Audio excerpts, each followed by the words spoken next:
Halo teman-teman semua, kembali lagi dengan saya Bima Nugrah di Komisi Podcast Kristen.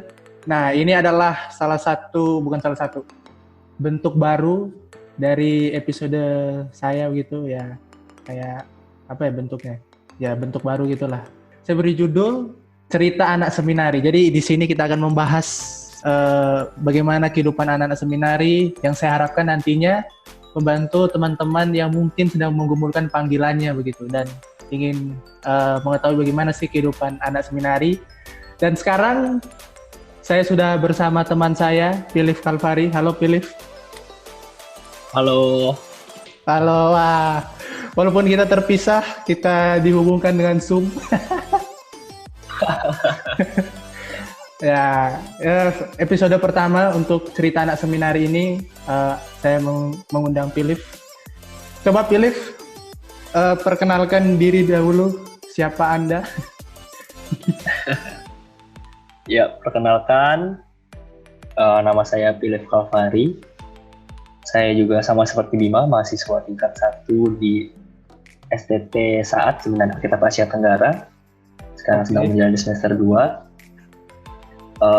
Saya dari Provinsi Kepulauan Bangka Belitung, tepatnya tinggal di Bangka Barat, dan cukup jauh dari Manado. Benar. Oke, Lip, udah? Oke, udah.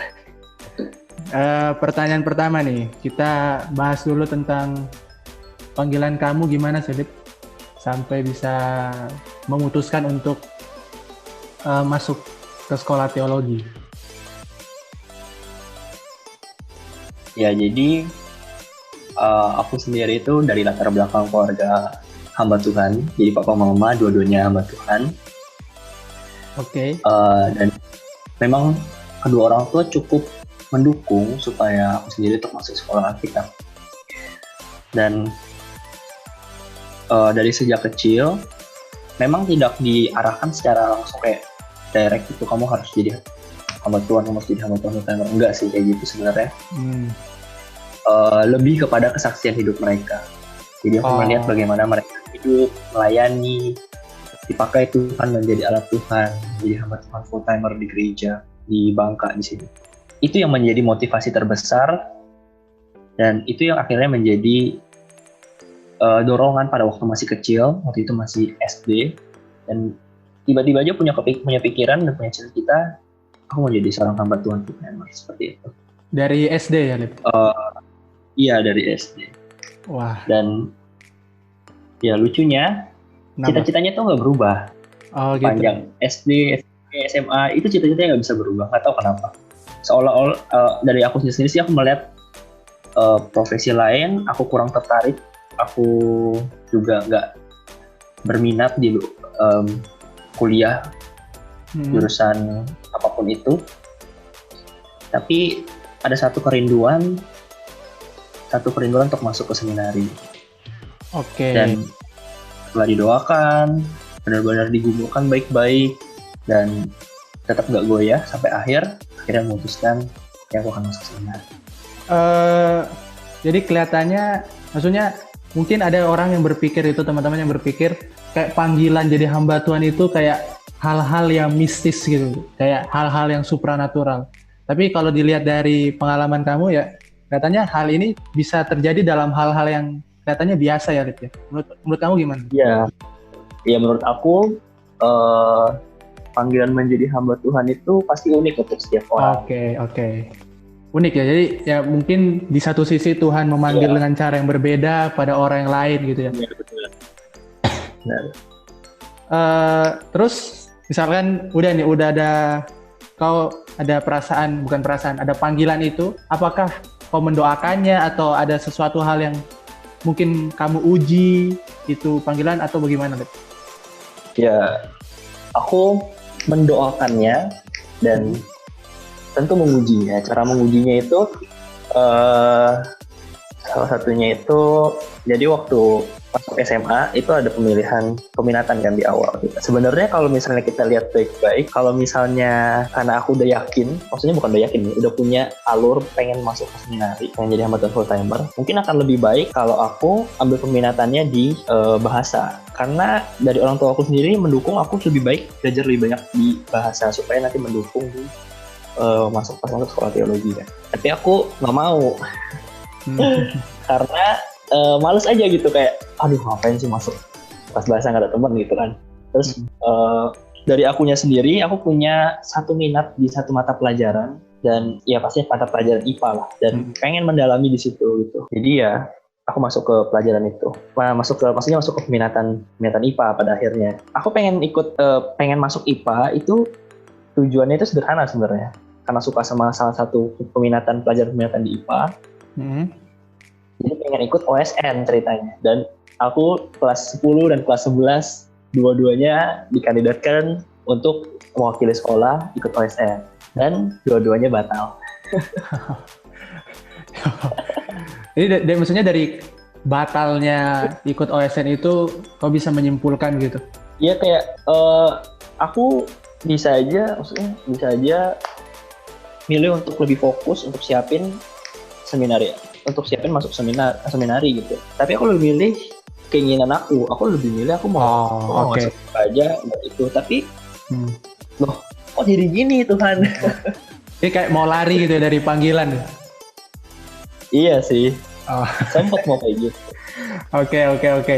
Nah ini kan udah cerita nih tentang panggilan. Terus gimana sampai kamu bisa memilih saat gitu ya mungkin ada kau bergumul dengan STT lain atau gimana?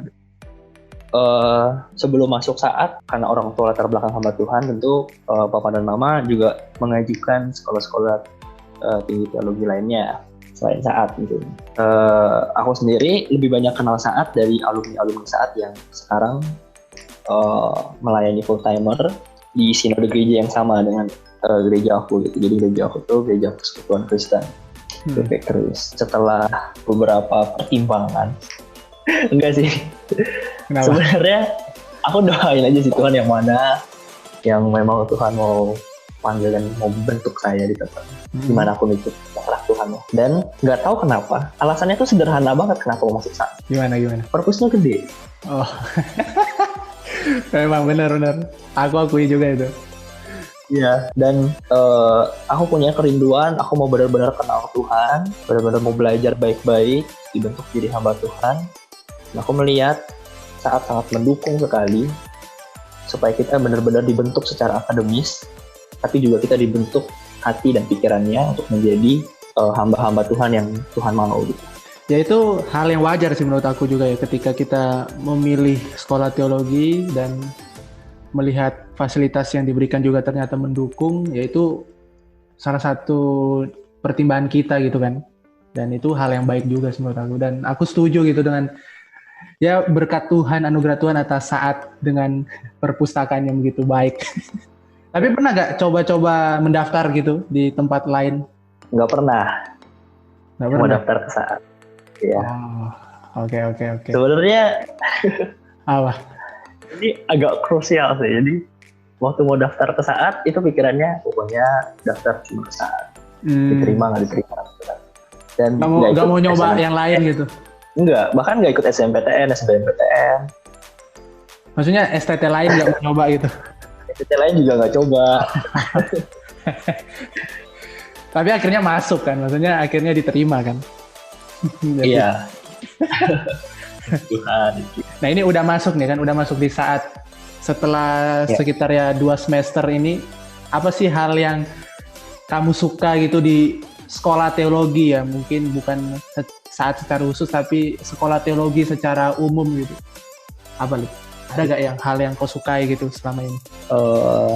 Aku sangat menyukai bagaimana sekolah teologi itu terdiri dari berbagai macam orang. Dan semuanya tuh unik gitu. Gitu ya.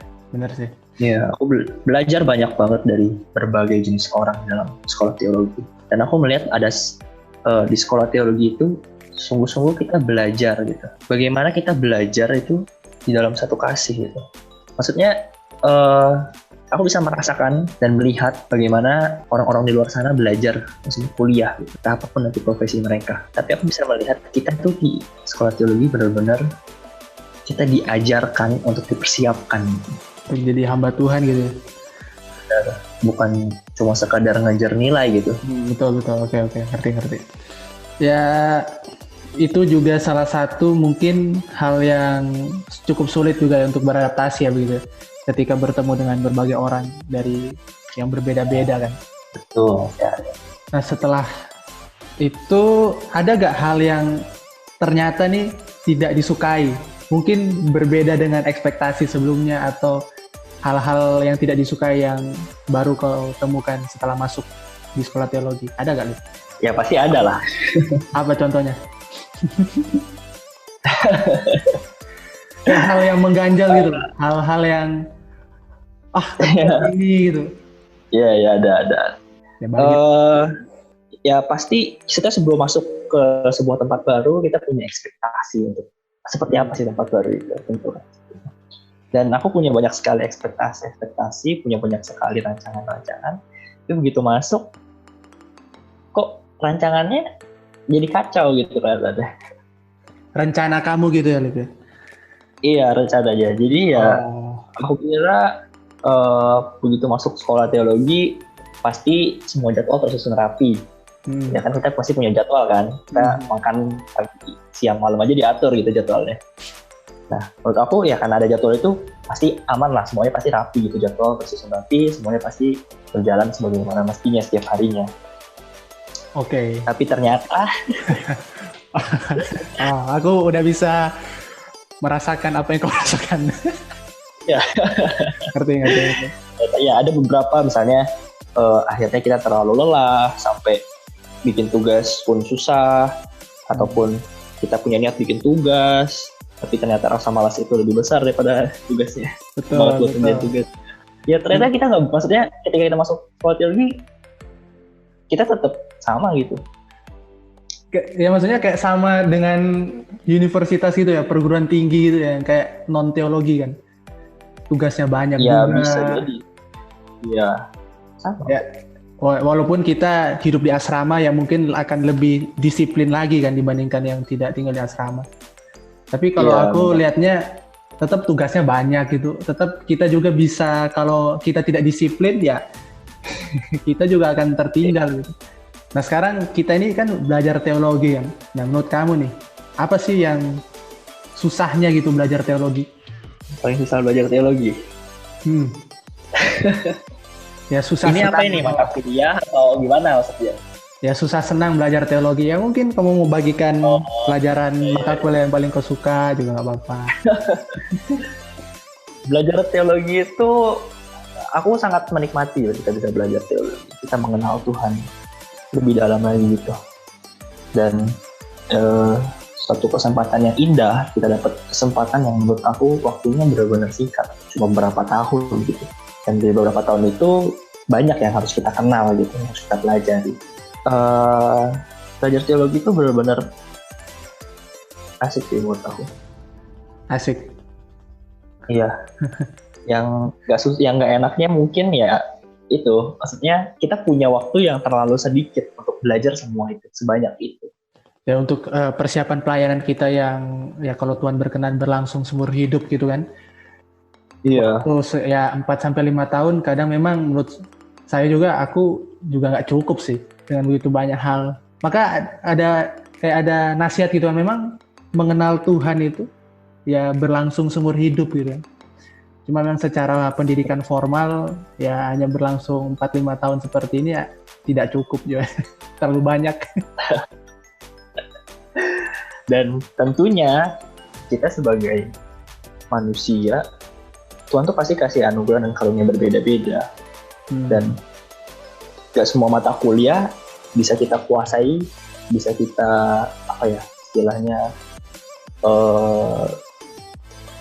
expert advance gitu di semua mata kuliah. Menurut aku mungkin bisa dengan kerja keras itu, benar-benar tahun-tahun belajar baik-baik bisa.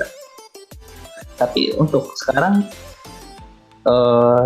kita bisa melihat bagaimana Tuhan tuh kasih kita karunia yang beda-beda.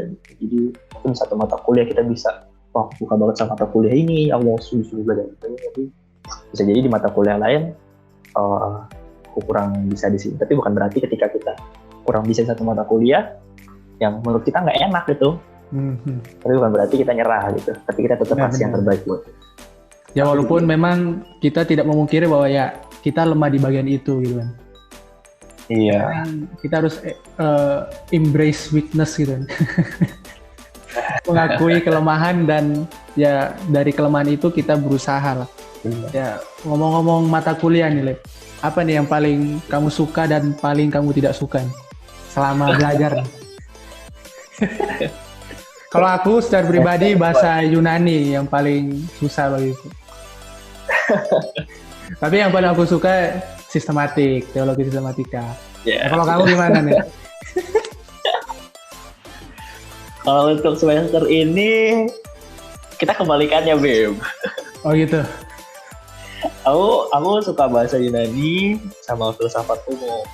Oh, dan oke. Kurang pahamnya di teologi sistematik. Ya ini udah contoh nyata sih. Maksudnya Iya, contohnya. Setiap orang beda-beda kan artinya. Benar. Tapi justru itu yang buat kita bisa saling belajar sama-sama. Betul. Kita bisa saling melengkapi dan ya kekurangan orang lain kan. Dari orang lain kita bisa bantu. Nah ini kan teologi gitu. Mungkin ada beberapa orang yang masih belum tahu sih apa yang kita pelajari gitu Lip, di dalam teologi ini. Nah coba kita sharing dikit tentang mata kuliah yang ada nih di teologi ini. Teologi besarnya aja kali. Ya pertama kita belajar bahasa Alkitab ya. Untuk semester 2 ini kita di tingkat 1 bahasa Yunani. Ya ini cukup sulit sih untuk beberapa orang termasuk aku secara pribadi. Tapi untuk beberapa orang juga Tuhan berikan karunia lebih untuk memahami bahasa Yunani lebih baik. Bahasa Yunani bahasa yang digunakan di Perjanjian Baru. Jadi kita harus belajar itu. Nah yang kedua apa, Lip? Yang kedua kita juga belajar studi Perjanjian Lama dan studi Perjanjian Baru. Oke, benar sekali, studi PL dan PB. Tapi untuk semester 2 ini kita belajar PL Pentateuch ya, 5 kitab Taurat, kitab Musa, dan yang PB itu tentang Injil, studi Injil. Terus kita belajar juga filsafat umum. Terus apa lagi, Lip? Kita juga belajar teologi sistematika. Ya, teologi sistematika 1 yang membahas tentang doktrin Alkitab ya, prolegomena, tentang pengantar TS. Terus ada lagi apa, Lip? Apa ya? Kita juga belajar hermeneutika. Hermeneutik. Aduh, udah lupa nih. Hermeneutik itu tentang studi menafsirkan Alkitab. Ya, gitu ya. Benar kan? Studi menafsirkan Alkitab. Terus ada metode mengajar. Nah, ini mungkin tidak semua STT ada ya. Tergantung STT mungkin ya lebih. Atau gimana? Bisa jadi. Kurang tahu juga ya. Yang penting intinya kita belajar bagaimana kita mengajarkan ke orang lain. Iya. Dan lagi, Lip. Nanti kita bakal, tapi belum tahu ya apakah kita juga tetap dapat kuliah kewarganegaraan. Oh iya benar-benar. Tapi intensif ya. Artinya di luar jam kuliah biasa kan itu. Iya. Cuma itu ya, Lip, yang kita pelajari ya? Iya. Itu untuk semester ini. Oh, oke. Ya, seperti itulah garis besar teologi. Ya, kalau mau dibilang dulu aku sih mikir teologi ini akan lebih mudah dibandingkan dengan kayak kimia, fisika, atau matematika, atau yang lain gitu. Tapi ternyata, ya kalau kalian berpikir seperti itu, ya itu ternyata salah. Ini sama susahnya. Tugasnya, tugas baca lah, paper, itu percayalah akan membuat sibuk. Berbicara mengenai dosen, Lip. Gimana, Lip? Dosen-dosen di saat menurut kamu, Lip? Dosen-dosen di saat itu, menurut aku, mereka itu adalah orang-orang yang benar-benar sungguh-sungguh menyerahkan hidupnya dipakai Tuhan untuk memperlengkapi calon-calon hamba Tuhan. Betul, aku sangat setuju dengan itu, Lip. Dan aku melihat bahwa kehidupan mereka itu dengan teologi yang mereka punya, itu kayak apa yang mereka ajarkan, mereka juga lakukan gitu. Dan bahkan banyak hal yang dari spiritual mereka gitu yang bisa aku tiru gitu. Mereka sangat rendah hati, di tengah mereka udah punya gelar PhD, doktor di bidang mereka masing-masing. Iya. Tapi aku melihatnya mereka itu kayak orang jemaat biasa gitu, saking rendah hatinya mereka gitu. Wah, itu luar biasa sih. Itu salah satu yang harus kita tiru. Jangan pernah sombong. Tapi walaupun memang mereka juga tidak sempurna kan, tetap ada beberapa hal, mungkin cara mengajar mereka kan. Ada beberapa orang yang suka cara mengajar dosen A, dosen B, tapi itu menurut saya sih minor gitu. Hal yang tidak terlalu major. Mereka itu sangat menghidupi apa yang mereka ajarkan. Dan itu yang membuat pengajaran mereka itu benar-benar benar-benar masuk gitu. Bener. Soalnya kita nggak lihat orang yang cuma pandai ngomong, tapi orang yang memang juga menghidupi hal itu yang mereka ajarkan. Benar. Dan yang pasti selalu kembali ke Alkitab. Betul. Kembali back to Bible. Iya, itu sih. Dan menurut aku sih itu bukan ya semua orang Kristen seharusnya begitu sih. Maksudnya ketika mereka tahu teologi, ya sudah sepatutnya kehidupan mereka juga seharusnya berpadanan dengan teologi mereka, itu firman Tuhan gitu kan. Mereka baik sekali sama kita. Mereka benar-benar mau memperlengkapi kita. Jadi bukan sekedar mereka kerja gitu, tapi mereka di situ melayani gitu. Betul. Dan saya sangat itu. Mungkin Lip ada pesan gitu untuk orang-orang yang mungkin sekarang yang mendengarkan podcast ini yang sedang bergumul dengan panggilan mereka. Ada nggak kamu mau bilang sesuatu? Gumulkanlah panggilanmu itu baik-baik. Doakan, tanya sama Tuhan. Kalau perlu ujilah itu. Dan jangan takut gitu. Kalau Tuhan memang panggil, kalau memang Tuhan mau persiapkan, pasti Tuhan yang buka jalan. Ya benar. Dan Tuhan pasti kalau dia panggil, kalau aku pengalamannya sih pasti dia akan memberikan pada kita tanda yang pasti membuat kita melihat, wah Tuhan ini ajaib gitu. Kayak ketika kita menguji sesuatu, Tuhan akan memberikan pemuasan yang sesuai dengan, kalau aku bilang, rasio kita gitu. Unik kan setiap orang kan. Jadi ada beberapa orang yang mungkin dengan tanda seperti ini mungkin belum dipuaskan, tapi dengan tanda yang seperti ini ada beberapa orang yang dipuaskan. Dan saya percaya Tuhan pasti bisa memuaskan setiap pribadi akan panggilan mereka dengan cara yang unik. Dan itu yang terjadi juga dalam kehidupan aku gitu. Dan mungkin kita berpikir juga, apakah harus orang yang suci dalam tanda kutip begitu untuk masuk sekolah teologi? Itu tidak benar menurut saya. Karena nggak ada orang yang sempurna gitu, nggak ada orang tanpa dosa. Semua yang dipanggil pun adalah orang berdosa. Namun disitulah kita lihat anugerah Tuhan kan. Maksudnya Tuhan masih mau memakai kita yang berdosa ini. Dan itu adalah anugerah yang luar biasa yang tidak boleh kita sia-siakan. Apalagi ya walaupun kita juga semua masih bergumul dengan dosa, namun itu bukan jadi alasan untuk hidup dalam dosa kan. Betul. Justru Tuhan cari yang paling berdosa, yang paling hina. Dia mau bentuk orang itu jadi hambanya. Ya puji Tuhan lah, kita punya Allah yang begitu hebat. Oke Lip, mungkin sampai di sini saja sharing kita. Semoga ini memberkati teman-teman yang mendengarkan podcast ini dan tetap gumulkan panggilan. Dan kayaknya podcast ini juga bisa ya membantu kalian untuk menggumulkan panggilan kalian untuk masuk sekolah Alkitab. Oke Lip, ucapkan terima kasih Lip. Terima kasih.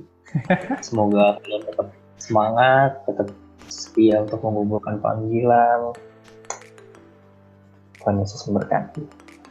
Oke, terima kasih telah menonton. Terima kasih telah mendengarkan podcast ini. Kita akan bertemu di episode selanjutnya. Oke, to God be the glory. Terima kasih, Tuhan Yesus memberkati.